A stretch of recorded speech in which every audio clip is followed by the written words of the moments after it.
Morning মোৰ চেনেললৈ আপোনালোক সকলোকে স্বাগতম জনাইছোঁ। আজি হৈছে 10 নৱেম্বৰ আৰু দিৱালী পালেহি, মানে 14 নৱেম্বৰত দিৱালী।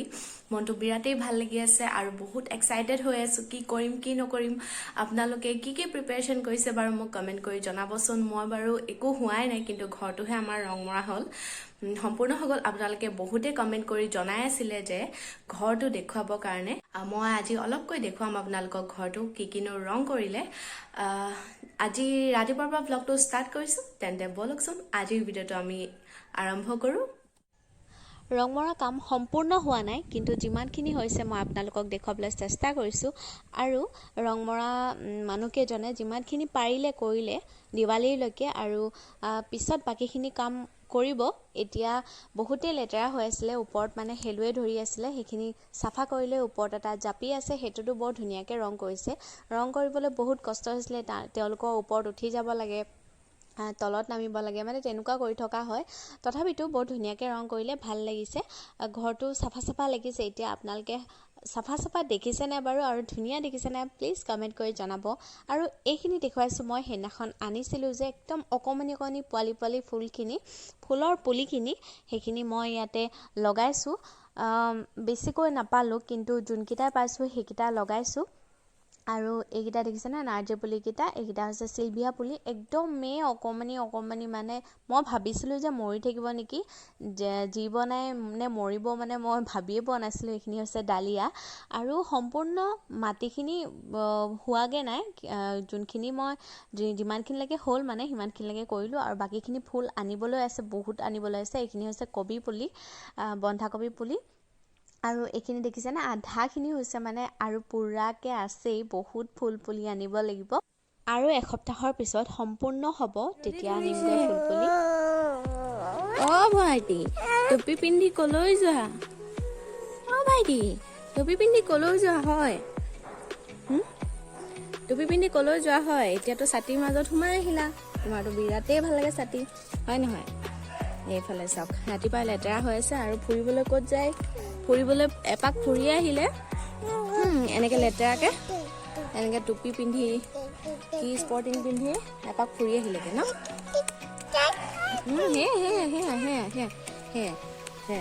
কিবা খালানে তুমি? খালানে? কিবা খালানে?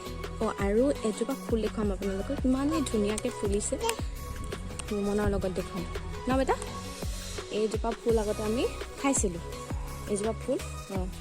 এইজোপা হয়, খাবা নেকি তুমি? ফুল খাবা? এইজোপা চুপি খাই, এনেকৈ ফুল খায়।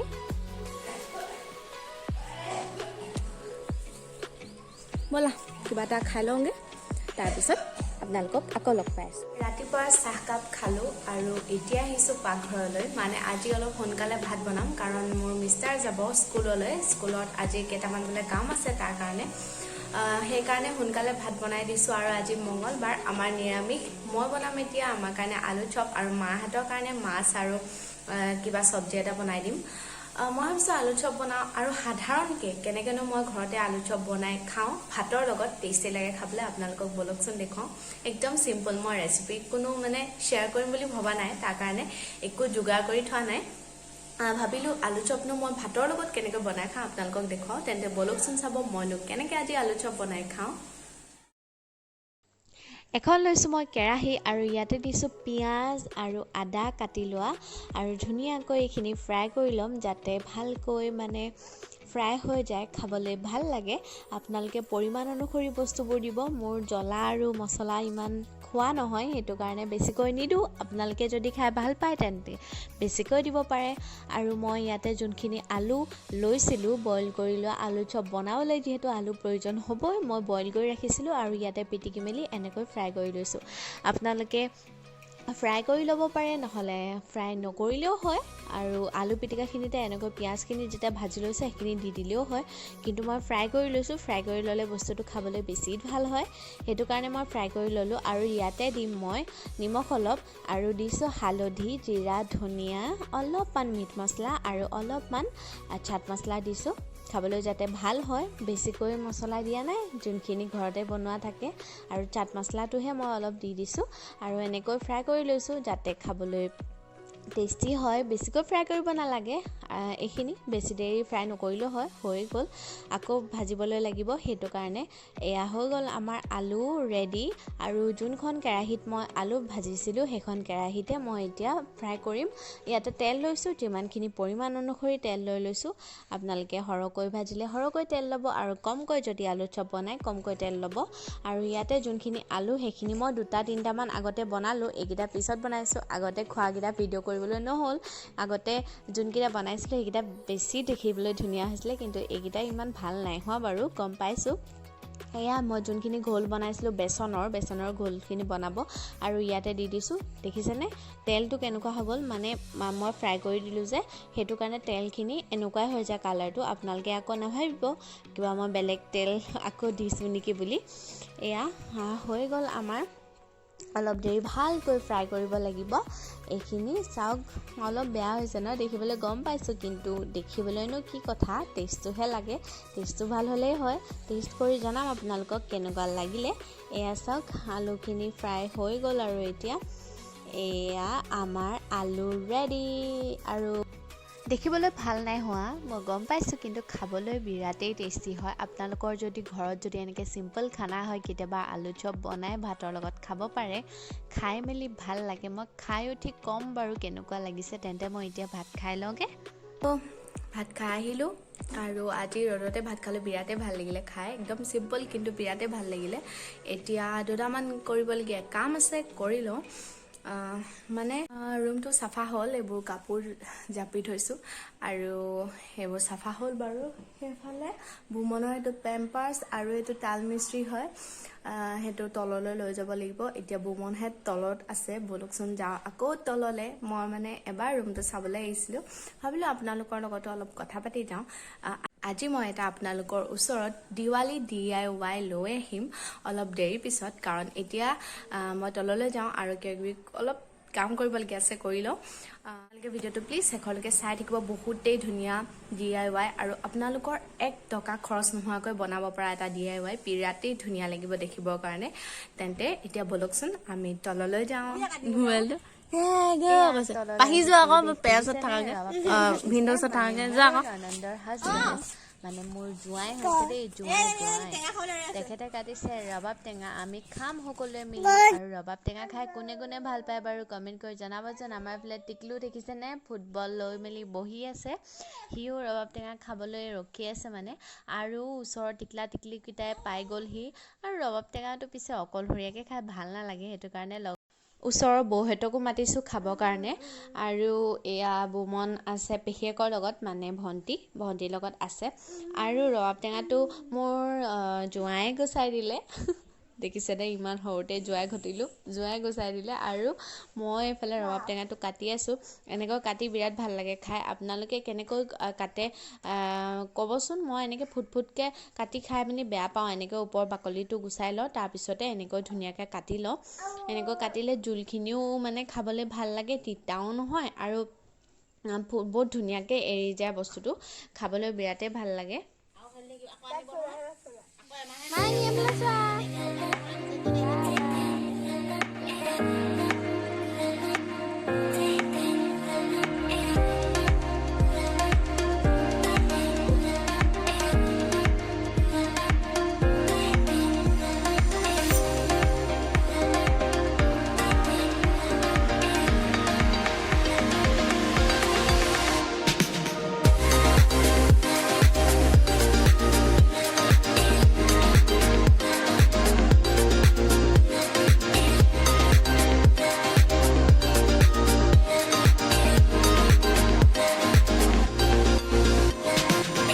দিনৰ পিছত ৰবাব টেঙা খালোঁ, বিৰাটেই টেষ্টি লাগিলে খাই।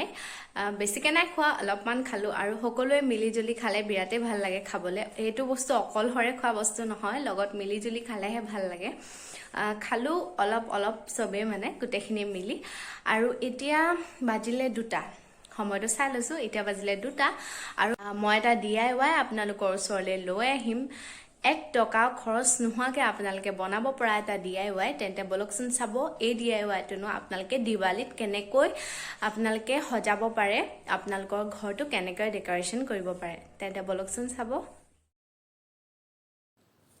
আজি বনাবলৈ লোৱা DIYটোৰ কাৰণে আমাক লাগিব অলপ পানী, মিঠাতেল, এটা মেছ, কপাহ আৰু অলপ কালাৰিং, শিলগুটি আৰু লগতে সৰু সৰু দুটা গ্লাছ। আপোনালোকে ডাঙৰ গ্লাছো ব্যৱহাৰ কৰিব পাৰে। এই সৰু সৰু দুটা গ্লাছত মই যোনখিনি লৈছিলোঁ কালাৰিং শিলগুটি সেইখিনি দি দিছোঁ। আপোনালোকে কালাৰো ইউজ কৰিব পাৰে, খুব ধুনীয়া লাগে। মোৰ ওচৰত কালাৰিং শিলগুটি আছিলে কাৰণে মই কালাৰিং শিলগুটি দি দিছোঁ। সৰু সৰু গ্লাছত মানে দিলে বেছিয়ে ধুনীয়া লাগে দেখিবৰ কাৰণে, মই সেইটো কাৰণে সৰু সৰু গ্লাছতে দিছোঁ, ডাঙৰ ডাঙৰ গ্লাছত দিয়া নাই। ডাঙৰ গ্লাছত দিলেও বহুতেই বেছি ধুনীয়া লাগে। ভাবিছোঁ দিৱালীত ডাঙৰ গ্লাছত দিম বুলি মই কেইটামান গ্লাছ ডেক'ৰেশ্যন কৰিম বাৰু। আৰু এইখন আমাক প্লাষ্টিক লাগিব, যোনখন মই আপোনালোকক দেখুৱাবলৈ পাহৰিলোঁ। এনেকৈ গোল গোলকৈ কাটি ল'ব লাগিব, মানে দুটা গ্লাছৰ কাৰণে দুটা, যাতে ধুনীয়াকৈ সোমাই যায় গ্লাছটোৰ ভিতৰত। তাৰ পৰিমাণ অনুসৰি আপোনালোকে কাটি ল'ব। মই দুটা গ্লাছৰ কাৰণে কাটি লৈছোঁ দুখন প্লাষ্টিকত এনেকৈ হোল কৰি লৈছোঁ, যাতে কপাহটো ইয়াতে সোমাব পাৰে।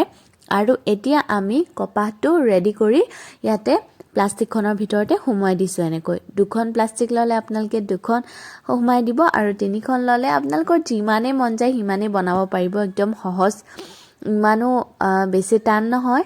আৰু ইয়াৰ ওপৰত দিম এতিয়া মিঠাতেল। আপোনালোকে পৰিমাণ অনুসৰি দিব পাৰে মিঠাতেল। মই অলপ অলপ দিছোঁ, বেছিকৈ দিয়া নাই। আৰু মিঠাতেল দিয়াৰ পিছত এই যোনটো কপাহ আছিলে সেইটো ইয়াতে এনেকৈ দি দিছোঁ, ইয়াতে এনেকৈ জুবিয়াই দি দিছোঁ। এয়া চাওক, জুবিয়াই দি দিলোঁ। এতিয়া হৈ গ'ল আমাৰ ৰেডি। আৰু এতিয়া জ্বলাবলৈ বাকী আছে। দেখিলেনে? একদমেই সহজ, একদমেই সাধাৰণ, 1 টকাও খৰচ নোহোৱাকৈ ঘৰতে থকা বস্তু আপোনালোকে এনেকৈ দিৱালীত বনাব পাৰে, সজাব পাৰে। বহুত বেছি ধুনীয়া লাগে। ৰ'ব, এতিয়া আপোনালোকক মই জ্বলাই দেখুৱাই আছোঁ।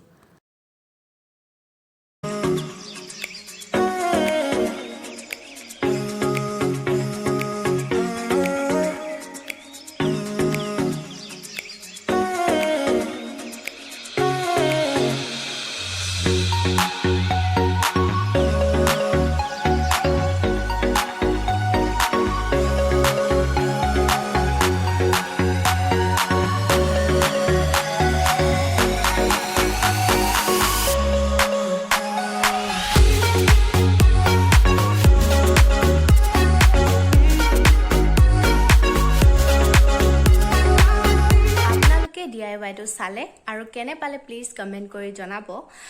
মই ভাবোঁ আপোনালোকৰ সকলোৰে কামত আহিব, কাৰণ আমি আমাৰ নিজৰ ঘৰখন কেনেকৈ ধুনীয়াকৈ সজাব পাৰোঁ দিৱালীত সেইটোৱে চাওঁ। আৰু আপোনালোকে ৰংগলী বনালে তাৰ মানে মাজতো আপোনালোকে দিব পাৰে। আৰু যোনটো মই গ্লাছ লৈছিলোঁ সেই গ্লাছকেইটা আপোনালোকে ঘৰত যদি আছে ডাঙৰ গ্লাছো আপোনালোকে ট্ৰাই কৰিব পাৰে, সৰু গ্লাছতো বনাব পাৰে, একো মানে কথা নাই। তাত আপোনালোকে ফুল দিওঁ বুলি ক'লে পাৰে, গছৰ পাত দিওঁ বুলি ক'লে পাৰে, আৰু আপোনালোকে কালাৰ যোনবোৰ ফুড কালাৰ সেইবোৰ কালাৰ দিওঁ বুলি ক'লেও পাৰে। বিৰাটেই ভাল লাগে DIYটো, সেইটো কাৰণে আপোনালোকৰ ওচৰলৈ লৈ আহিলোঁ। আজি ভাবিছোঁ ভিডিঅ'টো মই ইমানতে শেষ কৰোঁ, কাৰণ ভিডিঅ'টো বহুত দীঘলীয়া হৈ যাব নিচিনা মোৰ লাগিছে। নেক্সট এটা ভিডিঅ' লৈ আহিম আপোনালোকৰ ওচৰলৈ। তেন্তে আজি ভিডিঅ'টো মই ইমানতে শেষ কৰিছোঁ। যদি আপোনালোকে ভিডিঅ'টো চাই ভাল পালে তেন্তে প্লিজ লাইক, কমেণ্ট, শ্বেয়াৰ আৰু ছাবস্ক্ৰাইব কৰি দিব মোৰ চেনেলটোক, আৰু কাষতে থকা বেল বাটনটো ক্লিক কৰি অল কৰি দিব, যাতে মোৰ আহিবলগীয়া ভিডিঅ'ৰ নটিফিকেশ্যন আপোনালোকে সোনকালে পায়। তেন্তে দেৰি নকৰোঁ, আজিৰ ভিডিঅ'টো মই ইমানতে শেষ কৰোঁ। Bye bye.